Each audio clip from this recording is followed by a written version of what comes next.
আপনি ভাবুন তো, আপনি সমুদ্রের পাড়ে দাঁড়িয়ে আইসক্রিম খাচ্ছেন। আকাশটা নীল, চারদিকে ঝকঝকে রোদ। হঠাৎ এক নিমিষে বদলে গেল সব। আপনার কানের ভেতরে অদ্ভুত একটা তীব্র ব্যথা অনুভব করলেন।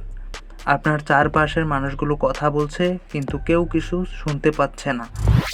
আকাশের সেই রং মুহূর্তেই উধাও হয়ে কুচকুচে কালো হয়ে গেল, যেন দুপুরবেলাতেই মাঝরাত নেমে এসেছে।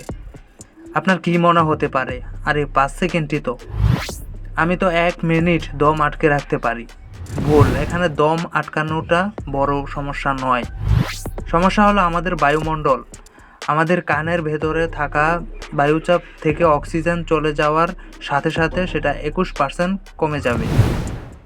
ফলাফল, আমাদের কানের পর্দা ব্লাস্ট করবে। আর আপনি যে দালানের নিচে দাঁড়িয়ে আছেন বা ব্রিজের উপর দিয়ে হাঁটতেছেন, সেগুলো তাসের ঘরের মতো ভেঙে পড়বে। কারণ সিমেন্ট আর কনক্রিট ধরে রাখার জন্য অক্সিজেন বাইন্ডার হিসাবে কাজ করে। অক্সিজেন মানেই পৃথিবীর এখন একটা বড় ধুলোর স্তূপ। আপনি কি জানেন, অক্সিজেন চলে গেলে গাড়ি, প্লেন আর চলবে না। ইন্টারনাল কম্বশন ইঞ্জিন অচল হয়ে যাবে। আকাশে উড়তে থাকা প্লেনগুলো বৃষ্টির মতো নিচে পড়তে শুরু করবে। সবচেয়ে আজব ব্যাপারটা কি ঘটবে জানেন, আমাদের সমুদ্রে পানির মানেই H2O। অক্সিজেন চলে গেলে হাইড্রোজেন গ্যাস হয়ে যাবে। আর হাইড্রোজেন যেহেতু হালকা, তাই পৃথিবীর জলীয় বাষ্পগুলো হয়ে আকাশে উড়ে যাবে। পৃথিবী হয়ে যাবে একটা শুকনো মরুভূমি। একটা মজার উদাহরণ দিই। ধরেন আপনি আপনার বন্ধুর সাথে পার্কে বসে আছেন। 5 সেকেন্ডের জন্য অক্সিজেন চলে গেল। আপনার বন্ধুর দিকে তাকিয়ে দেখলেন সে আর আগের মতো নেই, কারণ সূর্য অতি বেগুনি রশ্মি থেকে বেঁচে থাকার জন্য ওজোন স্তর O3 গায়েব হয়ে গেছে।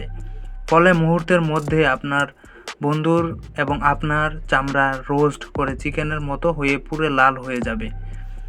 তখন ভালো মুহূর্তটা হয়ে যাবে সারভাইভাল হরর মুভির মতো। 5 সেকেন্ড পার হওয়ার পর যখন অক্সিজেন ফিরে আসবে, তখন হয়তো আপনি আর এই পৃথিবীতে নেই।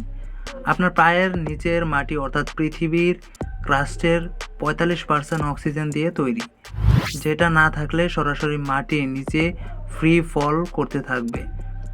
আমরা প্রতিনিয়ত এবং প্রতিদিন যে বাতাসকে ফ্রি মনে করে অবহেলা করি, সেই অক্সিজেন আসলে আমাদের অস্তিত্বকে আঠার মতো পৃথিবীর সাথে আটকে রেখেছে। এখন আয়নার সামনে গিয়ে একবার বুক ভরে শ্বাস নিন, কারণ এই এক চিমটি অক্সিজেনই আপনার ধ্বংসের মাঝখানের একমাত্র দেয়াল। ভিডিওটি ভালো লাগলে আমাদের চ্যানেলটি সাবস্ক্রাইব করে, লাইক, কমেন্ট করে আমাদের পাশেই থাকবেন। ধন্যবাদ।